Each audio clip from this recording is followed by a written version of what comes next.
कई राज्यों में इस समय उपचुनाव की गिनती चल रही है, विधानसभा उपचुनाव की गिनतियां चल रही हैं। ऐसे में बिहार में भी रुपौली विधानसभा उपचुनाव की गिनती चल रही है। लेकिन सबसे चौंकाने वाली बात यह है कि यहां पर त्रिकोणीय मुकाबला जो पहले से आशंका जताई जा रही थी वो देखने को मिल रहा है। यहाँ पर निर्दलीय प्रत्याशी शंकर सिंह जो है वो आगे चल रहे हैं, वहीं जदयू के कलाधर प्रसाद मंडल वो उनसे पीछे है, वहीं बीमा भारती की बात करें तो वो तीसरे नंबर पे है।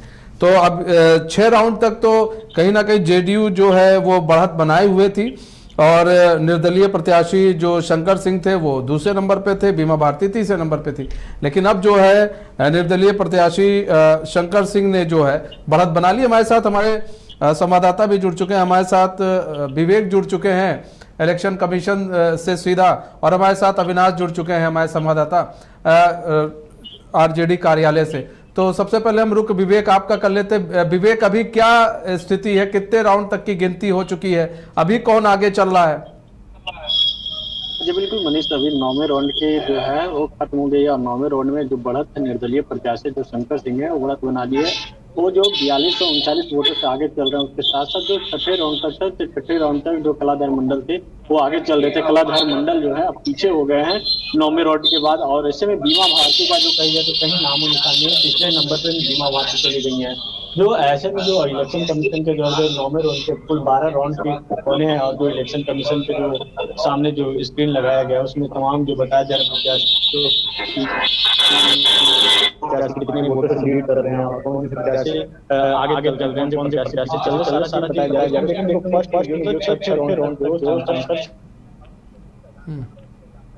शंकर सिंह आगे और बीमा भारती तीसरे पैदान पे ही है। ऐसे में जो यहाँ पे तीन मुकाबला देखने को मिल रहा था, लेकिन अब ये मुकाबला नहीं है, ये मुकाबला देखने को मिल रहा है। अब जो 9वें राउंड तक जहाँ तक देखा जा रहा है कि 1036 वोटों से 7वें राउंड में आगे चल रहे थे, तो उससे 1036 से बढ़कर 1739 हुआ। अब जो है सीधे 39 से 1739 से सीधे बढ़कर 4039 हो गया। यानी कि कहीं ना कहीं फासला जो है अब सीधे तौर पर जो रिजल्ट की ओर बढ़ रहा है। और ऐसे में 12 राउंड होने हैं, 12 राउंड में जो अब देखना होगा 12 राउंड में क्या निर्दलीय प्रत्याशी शंकर सिंह बाजी मार लेते हैं या फिर जो कलाधर मंडल है, कलाधर मंडल वहां से बाजी मारते हैं। अभी कड़ी मुकाबला देखने को मिल रहा है। लेकिन जो इस सबों के बीच में जो कही जाए तो जो यहाँ रुपौली में जो उप बाई इलेक्शन हो रहा था वहां पे देख रहे थे निर्दलीय उम्मीदवार जो पूर्णिया में से जो लोकसभा चुनाव लड़े थे पप्पू यादव लगातार बीमा भारती का समर्थन कर रहे थे। और ऐसे में जो अब पप्पू यादव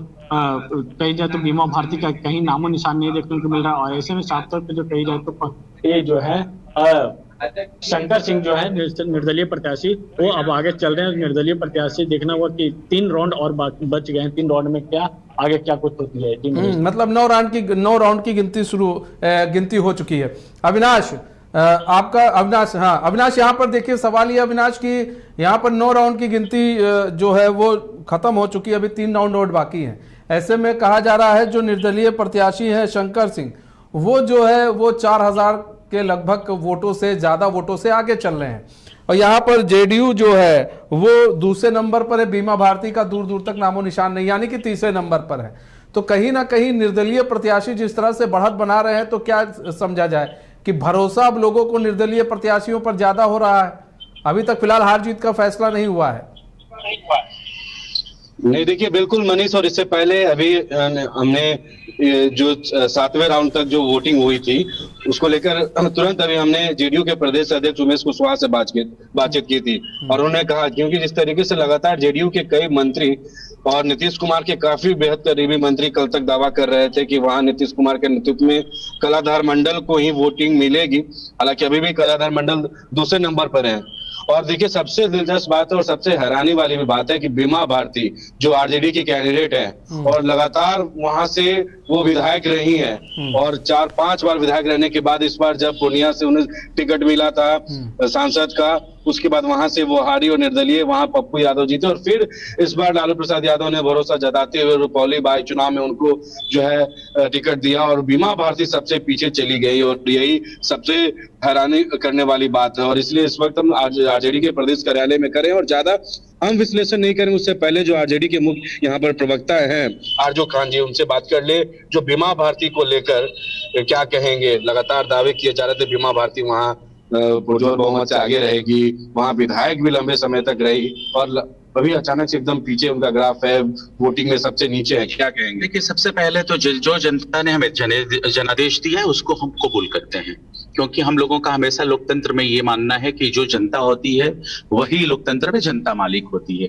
लेकिन इससे एक दर हटके हमको खुशी इस बात की है कि पूरे देश में इंडिया ब्लॉक जो है बहुत मजबूती से बहुत आगे आ रहा है, जो कि अभी तक ये माना जाता था कि जिस स्टेट में जिसकी गवर्नमेंट होती है लगभग वही जीतता है। लेकिन आप देख लीजिए मध्य प्रदेश के, आप देख लीजिए उत्तराखंड के, ये सारी जो चीजें आई है सामने, इससे कहीं ना कहीं एक बड़ा सा जनादेश वो नजर आते हुए इंडिया ब्लॉक की तरफ। उमा भारती पर लगातार 2 बार लालू प्रसाद यादव तेजस्वी ने भरोसा जताया, और वहां पर तो ये कहा जा रहा था काफी अच्छा पकड़, और ये पूरा परिणाम जो अभी उल्टा है, क्या कहेंगे? सारे बातों से इधर हटके हम सीधी आपको 100 बात की एक बात हम आपको कह रहे हैं कि लोकतंत्र में जनता मालिक होती है, और जो भी लोकतंत्र ने जो हमें जनादेश दिया है हम उसको सर माथे रखते हैं। इससे बड़ा चीज कुछ नहीं हो सकता है। जो हमारी कमियां थी, जो हमारी खामियां थी, ये एक चीज जरूर वहां के पूर्णिया के जनता ने और रुपौली के जनता ने ये एक चीज दिखाया है कि वो इंडिपेंडेंट प्रत्याशियों की तरफ ज्यादा रुझान उनका ज्यादा रह रहा है। तो इस चीज की हम समीक्षा करेंगे, इसको देखेंगे।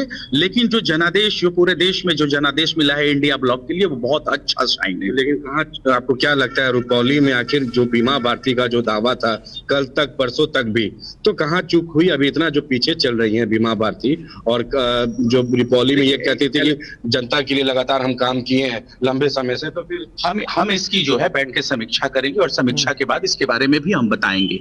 लेकिन हमने सीधी एक तौर पे एक बात कही कि जो जनता का जनादेश होता है वो हमको कबूल होता है।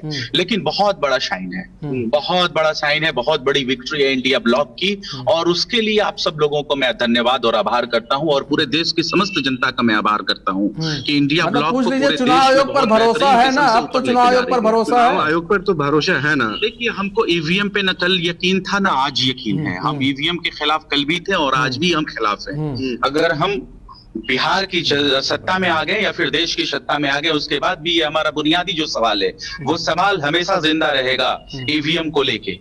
जो अदर कंट्री है, जो हमसे विकसित जो देश है, वो उस देश में ईवीएम से इलेक्शंस नहीं होते हैं। इसलिए मेरा भी मानना है कि स्पष्ट रूप से जब वो हमसे इतनी तरीके से आगे हैं, तो हम भी जिस तरीके से विरोध करते हैं ईवीएम का, हम आज भी विरोध करेंगे, चाहे हम सत्ता में जीत कर। भरोसा नहीं है? एकदम नहीं, एकदम नहीं। उम्मीद है क्या कि बीमा भारती इतना नीचे है और 3 राउंड बचा हुआ है, शायद ऊपर चली जाएगी? उम्मीद है? नहीं, अब देखिए, अब नहीं, उम्मीद तो जो है जनता के ऊपर होता है, और जनता ने स्पष्ट जनादेश दे दिया है, और उसको हम कबूल करते हैं, हम उसको स्वीकार करते हैं।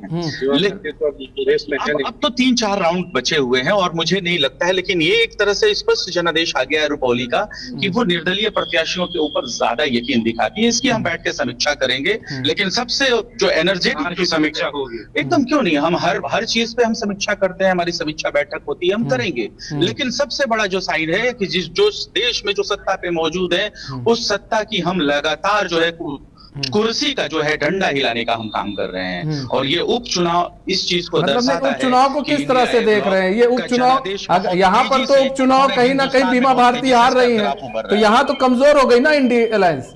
बिहार में तो इंडिया अलायंस कमजोर हो गई। देखिए वो जरूर मजबूती की बात की, और जो बीमा भारती की जो अभी समीकरण बना, जो हारने पे तीसरे नंबर पर काफी मार्जिन से पीछे है, तो यहाँ पे तो आप लोग जो कह रहे हैं तरह समीक्षा करेंगे, लेकिन उपचुनाव में जो इंडिया अलायंस हारती हुई नजर आ रही है, इससे तो ये नहीं लग रहा है कि इंडिया ब्लॉक कमजोर है। आप कह रहे हैं इंडिया ब्लॉक मजबूत हो रही है, लेकिन आप ओवरऑल देखिए, आप सिर्फ रुपौली पे एक जगह अटक गए हैं। आपको मैं एक लंबा विजन दिखाता हूँ, और उस विजन के माध्यम से आप देखिए कि पूरे देश की जनता ने जो है भारतीय जनता पार्टी को सिरे से नकार रही है।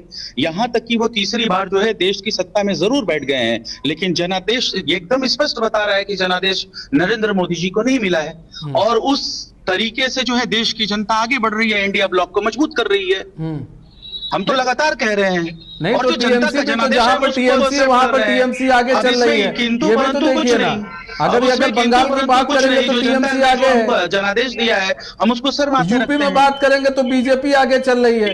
अगर बंगाल की बात करेंगे टीएमसी आगे है, यूपी की बात करेंगे तो बीजेपी आगे चल रही है, आम आदमी पार्टी जालंधर में आगे चल रही है, उत्तराखंड में है, उत्तराखंड में अभी मामला फंसा हुआ है। सवाल पूछिए कि क्या इस चुनाव से क्या इनको लग रहा है कि आने वाले जो विधानसभा चुनाव है बिहार के और झारखंड में जो होने वाला चुनाव है, क्या उस पर असर पड़ता हुआ दिखाई देगा? देखिए, सबसे बड़ी चीज है, 2 बार जो है बिहार की जनता ने हमें जनादेश दिया है और सबसे बड़ी पार्टी के रूप में हमको स्थापित किया है, और ये बिहार की जनता का जनादेश था, और आगे भी बिहार की जनता जो है तेजस्वी जी को पूरी तरह से जनादेश देगी। हमको 100% एकदम उम्मीद है और स्पष्ट जनादेश देती है बिहार की जनता। लेकिन तीसरे नंबर की जो पार्टी है, जो सबसे छोटी पार्टी है, वो कभी इधर आ जाती है, कभी उधर आ जाते हैं, और 9 बार जो है मुख्यमंत्री का वो शपथ ले चुके हैं। तो त्रस्त तो बिहार इस चीज से, उसके बाद भी आप 18 साल तक रहते हैं, उनके साथ रहते हैं, उसके बाद भी आपको स्पेशल स्टेटस नहीं मिलता है, और अभी भी जो है 18 साल के बाद वही आके अटकते हैं, स्पेशल पैकेज पे अटकते हैं। अभी भी जो पुल जो 2022 में गिर गए थे, वो फिर दोबारा 2023 में गिरते हैं। लगातार 22 से 24 पुलिया जो है वो गिर जाते हैं, और आप जो है अभी भी अपने आप को बहुत बड़ा दिल दिखा रहे हैं कि नहीं, हम बहुत मजबूत हैं। आप कैसे मजबूत हैं? नीट का पेपर यहाँ लीक हो जाता है, बीपीएससी का पेपर यहाँ लीक हो जाता है, ये तमाम चीजें हैं। और जब प्रदेश की जनता ने हमें विपक्ष में बिठाया है, तो विपक्ष के नाते हम हमेशा सरकार को आईना दिखाते रहेंगे और दिखाएंगे। एक सीट अगर हम कहीं लॉस कर जाते हैं तो हमारा मुद्दा और बिहार के जनता का मुद्दा कभी भी हम पीछे नहीं आने देंगे। नहीं, काफी सीटें लोकसभा में तो काफी सीटें लॉस कर गए भाई, लोकसभा में तो काफी सीटें लॉस कर गए, 30 सीटें लॉस कर गए, एक तरह से दिखे 40 सीटों पर चुनाव लड़ा था इन्होंने, विधानसभा के उपचुनाव में हारते हुए दिख रहे हैं। तो कैसे ये कहा जा सकता है कि बिहार की जनता इस वक्त जो है तेजस्वी यादव को पसंद कर रही है?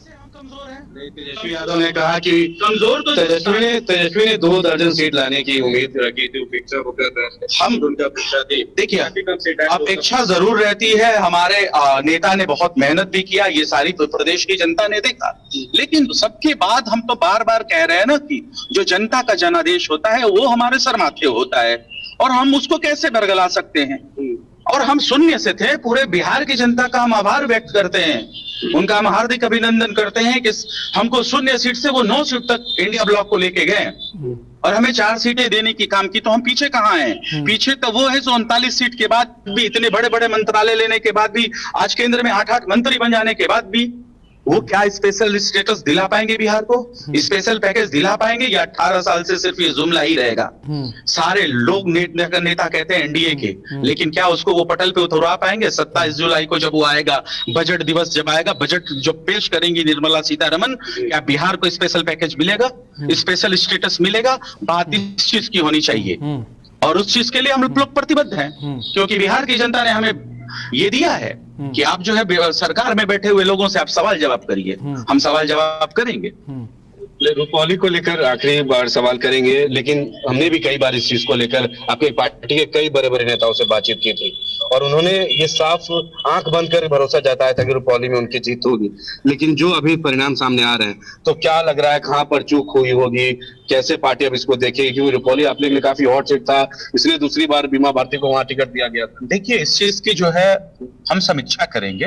हमने आपको बताया हमारी जो पप्पू यादव कल तक जो इनके विरोध में खड़े थे, आज इनके पक्ष में हैं, आज इनके पक्ष में दिखे थे, उन्होंने वोट की अपील भी की थी, आरजू खान जी। लेकिन यहाँ पर सबसे बड़ा सवाल ये है कि पप्पू यादव की अपील भी कोई काम नहीं आई, और वही पप्पू यादव पानी पी कर उस वक्त बीमा भारती को 4 सवाल बीमा भारती पर उठा रहे थे और तेजस्वी यादव पर उठा रहे थे। तो चल क्या रहा है पूरा कि जो पप्पू यादव पूर्णिया में बीमा भारती के विरोध में थे, इस बार उपचुनाव में वो बीमा भारती की उन्होंने हाथ फैलाकर कहा जनता को कि वहां वोट दीजिए, आप लोग समर्थन कीजिए हमारे कैंडिडेट, लेकिन कोई असर नहीं दिख रहा था। लेकिन वो समीकरण पप्पू यादव का भी फेल हुआ, वहां पर वो विरोध में थे, यहाँ आके उन्होंने सपोर्ट करने को कहा, समर्थन देने को कहा, तो पप्पू यादव का भी वो कार्ड फेल हुआ। ये सब के अंदर हम क्या आंतरिक मामला चल रहा है, ये सारी चीज की हम समीक्षा करेंगे। उसके बाद आप लोगों के हम चैनल के माध्यम से जरूर इसको स्पष्ट करेंगे बिहार की जनता के सामने। और हम बार बार कहते आते हैं कि डेमोक्रेसी में कभी भी जनता को डिनाय नहीं किया जाता है। हम इस चीज को, इस हार को एक्सेप्ट करते हैं, क्योंकि जनता ने हमारे खिलाफ जनादेश दिया है। इस डेमोक्रेसी में सबसे बड़ी जनता है, उस जनता की बात को हम कैसे खारिज कर सकते हैं? जो हमारे अंदर कमियां थी, खामियां थी, उसको देखा जाएगा। लेकिन ये बहुत बड़ा साइन है पूरे देश में, इंडिया ब्लॉक उन्नति के तरफ जा रहा है, लगातार प्रगति के ऊपर ये अग्रसर है। लेकिन महाराष्ट्र में तो आईना दिखाया है, तीसरी बार सत्ता में होने के महाअकाली बाद दल भी को वो महाराष्ट्र में लगातार तो उसका ग्राफ गिर रहा फिर है। महाराष्ट्र की तो भी बात लगातार होगी ग्राफ ना। गिर रहा है। ठीक है, तो देखिए मनीष, आरजेडी के जो प्रदेश के प्रवक्ता हमारे साथ जुड़े हुए थे इस वक्त भी आरजेडी प्रदेश कार्यालय में, और साफ तौर पे उन्होंने कहा है कि जो इन्होंने स्वीकार कर लिया, हालांकि आरजेडी के भी अब कई नेता ये स्वीकार कर ही लिए हैं कि बीमा भारती की वहां से अब हार हो निश्चित है, यानी कि लगभग तय है कि रुपौली उपचुनाव में बीमा भारती, जो आरजेडी की कैंडिडेट, जो लगातार उनके नेता, यहाँ तक कि तेजस्वी यादव कह रहे थे कि बीमा भारती के लिए वो आखिरी दिन जो चुनाव प्रचार का आखिरी दिन था उस दिन वो गए थे, जनता से अपील उन्होंने किया। सारे जो वादे एक तरफ तो आरजेडी के जो थे और जो उनकी एक उम्मीद थी, वो उम्मीदों पर पानी फिर रहे, और जो निर्दलीय कैंडिडेट है, ये भी काफी इंटरेस्टिंग है कि वहां जो शंकर सिंह जो निर्दलीय कैंडिडेट है वो अभी लगभग 4,500 वोट से आगे चल रहे हैं। अब देखना होगा कि आखिरकार जो 3 राउंड और जो बचा है रुपौली उपचुनाव के, वो जब खत्म हो जाती है तो आखिर किसकी जो है बढ़त होती है और आखिरकार कौन वहां से ये चुनाव जीतता है। मनीष, अच्छा, यहाँ पर बात करें विवेक, यहाँ पर देखिए जिस तरह से निर्दलीय प्रत्याशियों पर जनता भरोसा जता रही है और जिस तरह से शंकर सिंह आगे चल रहे हैं, क्या समझा जाए, कहाँ कमी रह जा रही है, चाहे जेडीयू में चाहे या फिर आरजेडी में, कहाँ कमी रह, खासकर बीमा भारती में कहाँ कमी रह गई? जी बिल्कुल मनीष, और 9वें राउंड का भी 10वें राउंड का भी अपडेट आ गया, उसमें भी आप आगे हो गए शंकर सिंह। ऐसे में जो शंकर सिंह और एक तरफ जो बीमा भारती हैं और कलाधर मंडल तो पहली बार चुनाव लड़ गए थे, लेकिन जो शंकर सिंह है, शंकर सिंह विधायक रह चुके हैं और साथ ही साथ जो बीमा भारती हैं लगातार 5 बार विधायक रही हैं, लेकिन उन पर भरोसा जनता इस बार नहीं जताई। की बात करें तो पूर्णिया से चुनाव लड़ी थी आरजेडी के टिकट पे और वहां से चुनाव हार गई। जो विधायक का पद था, विधायक के पद इस्तीफा देने के बाद वो चुनाव लड़ी और उसके बाद वो चुनाव हार गई। उसके साथ साथ जो बात करें, जो पूर्णिया में जो पप्पू यादव लगातार बीमा भारती के लिए प्रचार प्रसार कर रहे थे, जो पुराने जो दुनिया था, पुरानी दुनिया को मिटाने के लिए चाह रहे थे, लेकिन वो दुनिया मिट नहीं पाई। क्योंकि जो बात करें तो जो उस समय जो शंकर सिंह, उस समय जो पप्पू यादव जब वो लोकसभा का चुनाव लड़ रहे थे, उस समय उनका जो सिंबल का अगर बात करें तो हेलीकॉप्टर छाप था, और इस बार भी जो ये निर्दलीय प्रत्याशी शंकर सिंह थे उनका भी हेलीकॉप्टर छाप था। यानी कि जो दोनों ऐसे में कहीं ना कहीं जो भीतर घात तो जरूर हुई है वोट बैंक में।